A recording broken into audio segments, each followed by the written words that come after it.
তো বন্ধুরা আপনারা এই জায়গা তো আসুন, মানে কি বলবো, এত সুন্দর জায়গা, আপনারা আসলে যেতে চাইবেন না, এত সুন্দর জায়গা।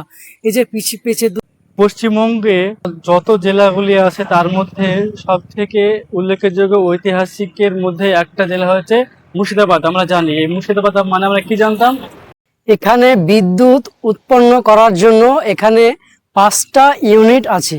নবাব, পলাশী যুদ্ধ, কাঠগোলা বাগান, এগুলো আমরা জানতাম। কিন্তু না, আধুনিক যুগে দাঁড়িয়ে এই মুর্শিদাবাদ অঞ্চলে, মুর্শিদাবাদ জেলার সাগরদিঘি পাওয়ার স্টেশন 300 ফুটের উপর উচ্চতা হবে এই বয়লারের।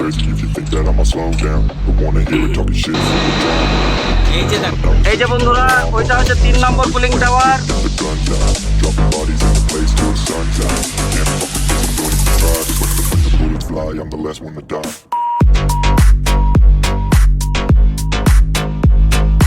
তো এই পাওয়ার স্টেশনে এই পাওয়ার স্টেশনে রয়েছে হাজার হাজার কর্মচারীর জীবন কেন্দ্র। থার্মাল পাওয়ার স্টেশনে আমাদের ঢোকা, সাধারণ মানুষের ঢোকা একদম নিষিদ্ধ।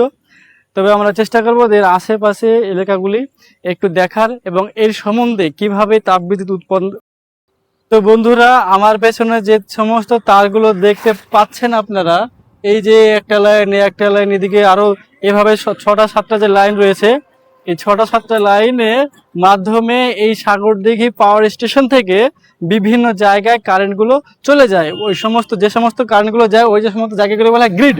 তো এখান থেকে কোন কোন গ্রিডে কারেন্ট যায়, প্রথমে তো সাগরদিঘি যায়, তারপর ফারাক্কা গ্রিডে যায়, তারপর বহরমপুর গ্রিডে যায়, তারপর গোকর্ণ গ্রিডে যায়, তারপর জিরাট গ্রিডে যায়, আর একটা হচ্ছে তোমার কি সুভাষ গ্রাম সাব স্টেশনে যায়। হলো, তার মানে এটা হচ্ছে মেন স্টেশন। এই স্টেশন থেকে বিভিন্ন সাব স্টেশনে, 6টা স্টেশনে এখান থেকে তাপ চলে যায় এবং সেখান থেকে বিভিন্ন পার হাউসে যে সমস্ত গ্রিডগুলো রয়েছে, বহরমপুরে একটা গ্রিড ধরেন রয়েছে, সে সমস্ত গ্রিডে যতগুলো পার হাউস রয়েছে সেখান থেকে কারেন্টগুলো ডিভাইড হয়ে যায়। এই কারেন্টগুলো ডিভাইড হয়ে যায় কিভাবে, সেখান থেকে এক একটা পার হাউসে চলে যায়।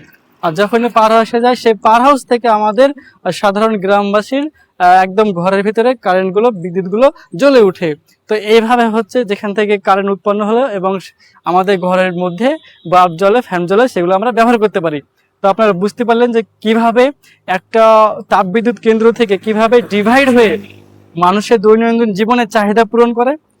এখানে প্রথম দুটো ইউনিটে 300 মেগাওয়াট করে কারেন্ট উৎপন্ন হয় এবং সেই সঙ্গে পরে দুটো ইউনিটে 500 মেগাওয়াট করে বিদ্যুৎ উৎপন্ন হয় এবং 5 নম্বর যে ইউনিট রয়েছে সেটাতে 660 মেগাওয়াট করে বিদ্যুৎ তৈরি হয়।